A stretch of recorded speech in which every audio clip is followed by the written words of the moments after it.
The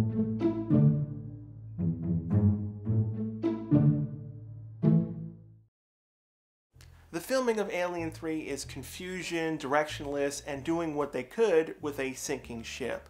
The problems began long before anything was even shot. Now, Alien and Aliens are two great movies. One of the few times a sequel improves and beats out the original. It's a very high bar for a third film to climb up. The first film was a horror movie with a handful of people trying to survive. The second film branches into a more action drama direction, adding on to Ripley's character. But what do you do for a third film that doesn't feel like a repeat? Really nothing. Most of the originality was done in the first two. Your only choice is to do variations of them. The key thing you should focus on is world building and characters to give this any chance at working. And how do we start off Alien 3? By killing Newt, Hicks, and Bishop off. Yeah, that's a really great thing to do. 3 characters that fans got heavily invested in. Newt bringing Ripley's humanity back. I can't state enough at the hell she's been through. It's not just losing her friends in the first movie, but her whole life was wiped out when she lost her family to time. She really had nothing left beyond revenge on the aliens. We don't even know where her cat went. They have the potential in making something good in Alien 3. Ripley crash lands on a planet, barely surviving, finding out face huggers got aboard and are now hunting this penal colony. But the production was completely screwed up. Fox had greenlit a script. They'd been building sets for months, loads of money used all over the place, but then they wanted the script to be changed right before filming. All because they looked at it a second time and weren't sure it would work. One of the worst things you can do. Now, to some defense, movies get rewritten all the time. A scene doesn't work, something goes wrong in the plot, they caught a mistake, movies are reordered. It can be a good tool. But more so than not, it ends up being the worst thing you can do. Alien 3 is filled with so many mistakes and questions because of the constant rewriting. Plot holes happen because they had no choice, or stuff is heavily edited out where things are dropped or not explained. Characters don't even exist in certain cases, and most of these edits made things worse. I've watched both versions, the theatrical and assembly cut. None of them work. Both versions weren't the original intended film. It's why Director Fincher never came back to do a director's cut. Some ideas work. They try to come up with something new. Alien 3 is a mixture of 1 and 2. It brings back the horror, tries to keep the action bits, while framed around this prison place that has semi-reformed men. It's confusing. Very little is explained. They live on an entire planet alone. Does it have perpetual storms or something? The main problem they ran into, frankly, the movie's boring. We've had many cool, memorable characters in the first two. Except for Clemens and Dylan, I can't remember anyone else. And that's mainly because of how good Charles Dance is at acting. He was able to get that character to work, with Dylan the only other big character. You get rid of 3 leads and end up cutting out characters. So we have almost no one be in the main cast. Nice work. The concept of a prison forming its own religion, using this labor to keep themselves sane or dealing with the reality of their incarceration, that would be a cool movie on its own, but it's not really an Alien movie. With the studio so desperate in making a third film, they didn't give a good look at the script, telling them to do over, and since they were forced to use the sets they already built, plot elements had to be kept from the original story, but in the process, they damaged pretty much everything. Not to mention what little that was interesting, like the idea of the xenomorphs taking on characteristics of their host. They cut that out pretty much. Every aspect of the film fell apart. The way the movie even starts has holes the size of the moon, thanks to them being forced to get rid of Hicks and Newt and impregnate Ripley with a queen embryo. The entire sequence of the EEV crash landing makes jack all sense, along with the constant stupidity spikes that Ripley goes through. What happens in the intro?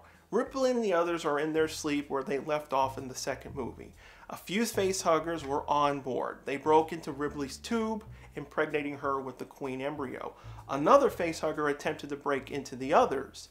The acid caused a fire, which then made the computer eject the pods, crash landing on Fury 161. Excuse me, what? I'm sorry. You eject the pods because there's a fire? Did they also forget the size of the Sulaco? It'd be like detaching the bridge on a Star Destroyer because there was a fire in a toilet. That's not even the worst of it. Let's put the situation in the real world. What happens in a hospital when life signs stop? The monitoring equipment alerts the staff with alarms. How come there's no safety procedures in the case of malfunction? The first thing that should have been done was wake up Bishop. He's artificial and would be the best to deal with an electrical fire. I know he was badly damaged in Aliens, but you can't have it both ways. Either facehuggers sat in their eggs for decades because that's how long it would have taken to reach a star system. Why would they do this, and what made them come out after a long period of time now? Why would they not periodically wake up and potentially repair Bishop on the Sulaco? Or it was a very short time after movie 2 where Bishop was still badly damaged. Which still can't work because then 161 is in the same system as 426. They forgot the size of space. You know, it's huge. Second option, why weren't all the pods opened at the same time? If there's a malfunction detected, I would wake up the crew immediately. Third, there's no sprinkler system? What is this? Fourth, what the hell was the computer doing? It scanned Ripley with the facehugger on her face. That's a foreign body. On top of this, we find out that the ship sent a signal to Weyland-Yutani about the facehuggers. Oh, okay. Back up a second. Ripley is pissed off that the ship sent out a distress call to Weyland-Yutani. I could understand that. WY were the cause of the crap that happened in the second film. She doesn't want them to get a hold of xenomorphs. So why wasn't the Sulaco's communication system disabled? After all that crap, you'd think Ripley and Hicks would assess things. You're gonna go into cryosleep for some years, give yourself time to disappear so that any potential leftovers from 426 is gone. You turn off your signals. The writers screwed up and actually didn't need this subplot in the movie because Ripley was scanned at the colony, so they would have gotten the information from there. It was redundant. But then you have selective stupidity mode with Ripley. We've been with her through 2 movies. She's gotten out of insane crap thanks to her wit in dealing with the bullshit thrown around her. She sees the signs of facehuggers on the cryopods, immediately considers Newt could be impregnated, and made Clemens do an autopsy. Okay, that could be a concern, but she doesn't think of herself to be checked? Clemens openly says he has no equipment to x-ray inside the body. I would have been like, dude, keep me locked up. I need to also mention, either thanks to the rewrites or the screwed up editing, the cryopods were somehow fixed later in the movie to have Ripley scanned. When the hell does this happen? The room doesn't even look the same. Look at it from the start of the movie. It's dripping with condensation. It looks completely burnt. The tubes are basically destroyed. But somehow, with a place that doesn't even have batteries for flashlights, it looks almost brand new. I also kind of have to question checking Newt in the first place. We are hosts to the birthing process of xenomorphs. How would a dead body do anything for the embryo? Even if you want to consider it just needs sustenance, dead flesh could work. Wouldn't you feel it moving in a corpse or feel the heat? And even if it was in there, wouldn't it be frozen in the morgue? That's a continuity problem with the 4th movie, which in itself is a continuity mistake with the 1st movie, since they can survive in space, meaning cold doesn't bother them. Oh, my head is hurting from all these problems. I know the real purpose of the scene is so that Ripley can give her goodbyes to Newt, but from my POV, I'm just pissed off and angry. You killed off these characters. I'm not getting emotional with these scenes. Well, no, I am, but I'm pissed off. And for really what? You only have 2 good characters, with Clemens getting killed in the middle of the movie. Lackluster characters everywhere else. It doesn't even feel like an Alien film half the time. It's in this production factory place that looks pretty contemporary. Rarely do we see any of the designs from 1 and 2. They didn't even bother to have the drinking birds anywhere. So you also have that disconnect. The movie just keeps getting worse. In order to have the alien in the movie, they needed to use a dog as the host. That's not the problem. What is how convenient it was allowed to happen. The dog was clearly injured. The owner comes in all worried, finds the dog hurt, and then doesn't do anything about it. I know it's a prison, they have limited resources. You'd still think he would want to have Clemens check the dog. They allowed the dog in the first place, but no, it's then allowed to wander around. The guy doesn't keep it in the room and just lets it get lost again. Then the guy never appears again. Boom, the xenomorph gets born from the dog. Thank you, reshoots. Here we go again with the, and this happens, and this happens. One thing really bugged me about the movie. Why did Ripley not tell these people the truth? The distress signal was already sent out and they're on their way to get her. These people choose to not leave. They're here for self-imprisonment. If Ripley believes that the Xeno is here, then they're all dead. Why hide it? It doesn't make sense from that perspective, and she doesn't know any new information about the xenomorphs. There's no benefit in not telling them. She can't make the situation any worse. The only real reason is to cause conflict between Clemens and Ripley. You can see that the rewrites got so out of hand. The scene where Ripley's telling the guy to send a signal that the place is toxic, that will make the rescue team stop. Why would that make them stop? They are after you, Ripley. You're the target. They're not gonna stop. The writers tried everything to make the situation get worse. Like when the EEV pod sends out a second signal of Ripley's X-ray. Like, are you serious? This ship was so damaged, Ripley had to pull out the data recorder and use a 95% destroyed Bishop to get data off it. But this pod gets repaired so far, you repair the communication system too? What is this horse? And then more stupid. The rescue team speeds up their ship so they get there in 2 hours. So you're telling me when you got the first signal that Ripley's alive, you guys haven't been going at maximum speed? Yeah, that makes sense. Every which way you see forced tension. Even things like when they're setting up that plan to burn the xenomorph out of the tunnels with the explosive chemical, one guy drops his striker. He's like, oh crap, climbs down the ladder, but then stops one landing too high, so he's struggling to grab the igniter. Like, what are you doing, man? Go down a little more. This is so stupid. He even carries the igniter in his mouth. But, oh well, what is he gonna do? Their clothes look old. Maybe he doesn't have pockets. If I'm in a tunnel being laced with explosive goo and I don't have pockets, I damn well will rip off my underwear to cover that igniter. Everything turns to BS by the end of the movie. Of course, I have to talk about Ripley's death. That I don't mind. If you're gonna end the movies, have Ripley go out. But holy crap, is it dumb. What is up with the queen embryo? The first movie shows us how the aliens work. The facehuggers grab your face, shove a tube down your throat, dropping an embryo. It takes a few hours or so to grow, bursts out of your chest, host dies. How many days passed with the queen inside Ripley? There's no way all this crap happened in 2 hours. It takes forever for even Ripley to scan herself. Plus, they do this crap where they foreshadow the queen is in Ripley, where she wakes up when the Xeno kills someone. So what is it? Does Ripley know she has a chest burster in her or not? What is all this? Then once she finds out she has one, the writers were screwed. She's yelling all over the place to die, doesn't simply kill herself, every excuse out there for her to not do it. You saw Newt and Hicks get burned in a giant vat of molten metal. I thought you were smart, Ripley. At this point, I don't even care that the ending basically ripped off the ending of Terminator 2. There's way more problems than just copying another movie. When Ripley finally decides to jump in, the queen bursts out of her chest.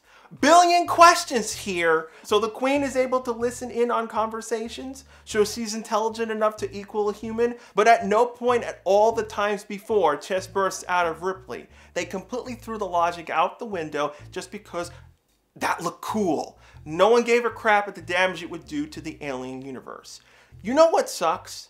They did the whole closing doors and shutting blast windows to symbolize the Alien series ending, and then they go make a fourth film. The movie couldn't even get the ending right. Oh my god, I can't imagine how people felt back in 1992. You were burned with those character deaths at the start, a story that made no sense, Ripley dying, and then 1997 was like, we're doing it all over again. So about that rewrite, what would this be? The 6th rewrite the movie gets? I'm keeping very little from the original movie. Only Clemens, Dillon, the planet name, and the death of Ripley are it. Everything else is going to be changed. The obvious thing is Newt, Hicks, and Bishop aren't killed. That means no one gets impregnated by a xenomorph. So how does the conflict work in my version? Instead of the EEV crashing onto 161, the entire Sulaco crashes on 161. It was shot down when wandering into 161's orbit. We would get a small flashback during the crash landing sequence where Hicks and Ripley are discussing what they should do while Newt is left in stasis and Ripley's repairing Bishop. Hicks mentions he grew up on planet 161. It'd be a good place for us to disappear to. Ripley wouldn't want to go near any place that Weyland-Yutani was in. The flashback would end with Ripley looking out at the window saying goodbye to Jonesy. We cut back to the ship impacting the ground, splitting into two huge pieces. 161 is reworked into a more habitable planet, but it still has very strong storms. Now, why did the Sulaco get shot down? It's been 40 years since Ripley went into hypersleep. The home system of Hicks is now at war. While not everything was uncovered after the disaster that happened on LV-426, various colonies around human systems, including Earth, stopped trusting Weyland-Yutani. This caused a divide with many different places, one being 161. The main colony planet stayed on the side of Weyland-Yutani, while other planets did not want to do dealings with them again. This eventually broke down into a civil war. 161 is mainly used as a mining facility. It's rich in precious metals and ores. Habitable with lush plants and alien animal life, but now 161 has been cut off from their home planet. Any ship that attempts to land on it gets attacked. Ripley and the others are found alive in the forward section of the ship, while the aft section landed further away in one of the forests, where a few animals were able to wander in. This is where we see one xenomorph egg open up, followed by a shrieking yelp. Ripley wakes up to see Newt playing with some man, covered in heavy grease. She gets startled, but Newt calms her down, eventually meeting Dr. Clemens and Dillon. Hicks has been explaining the situation to the people. He's also been getting everything on the war that's been going on for the past 10 years. They're basically trapped on the planet. Right now, they also can't leave the facility for several hours due to a hurricane-like storm blowing past the area. It's due to being near a large active volcano system offshore. Hicks even contacts his homeworld. There's just no way they could send any ship in without it getting destroyed. While they try to figure out what to do, being stuck on a planet, a large animal, alien, looks like a mixture of a bear and an eel, comes out from the storm into a cave, bringing home prey it hunted down. But on its face, you see blood and cuts around the mouth, just like the dog scene. The new xenomorph comes out from the animal. While it looks mostly the same from a traditional xenomorph, instead of thin limbs, its body is much more thicker. It runs out of the cave in the huge storm. Yes, I know I'm going in the same place that stupid Predator movie did, where all they came up with was make a bigger, stronger Predator. This is why this is the last of the series in my version. And at least I'm trying to make this make sense, rather than just this be a whole cool factor. I'm dealing with story issues. The usual stuff happens, a guy disappears, no one knows where he went. Ripley and Hicks are explaining they've been through some crazy crap where they get interrupted by the sound of weapons fire. The people think they're being attacked until Ripley sees a burnt hole in a wall with a few guys screaming, "Monster!" They get weapons, make makeshift flamethrowers, and go after it, all to find out the bullets don't work on it. Everyone knows they're screwed. They don't know how to get off the planet. They're trying to figure out why bullets aren't working. Dillon has the good idea to use the mining facility security system to look at the recordings of the Xeno. Bishop can also connect to the system to look at it in a more detailed way. He theorizes that it must have used one of the planet's animals as a host, gaining some sort of extra protection from it. They eventually come up with an idea to blow the main power building, which runs on geothermal energy, but they have to survive for some time till the storm stops. While they're doing that, Newt comes up with the idea to tell the people the truth. Maybe that will cause a ceasefire. Then everyone realizes they could use the recording Bishop has in his memory from the past events. So they break off into two teams. Ripley, Clemens, and a few guys lure the Xeno into the reactor room, while Hicks, Newt, and Dillon go to the transmission building and stand by to leave. But it doesn't go as planned. The Xeno goes after the radio team. It seems that the intelligence of the Xeno was also improved, where it targeted specifically Hicks due to his skill with weapons, being the most dangerous to it, ripping one of his legs off. This forces Clemens to leave Ripley to go and save Hicks. Ripley and the others give him backup so that the Xeno will stop going after Hicks. It works, and it heads after Ripley. It slowly takes out the other guys, leaving Ripley near the reactor core alone.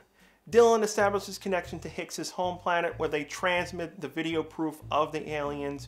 Ripley succeeds in getting the Xeno into the core room. The others escape the building per instructions, but Ripley has no way out and very little ammo left. This being the only chance they got to get rid of it, Ripley gets one final moment. I lost my friends, my family, all because of you bastards. You won't get anyone else again. She fires her own weapon at the core, causing a massive explosion, obliterating most of the site. The final moments, we get to see a shuttle heading towards the wrecked Sulaco. Dylan and Bishop were able to restore communications on the wrecked ship. We see Hicks being brought on board in a stretcher while Newt cries. As the video fades away, where we see one final message from Ripley.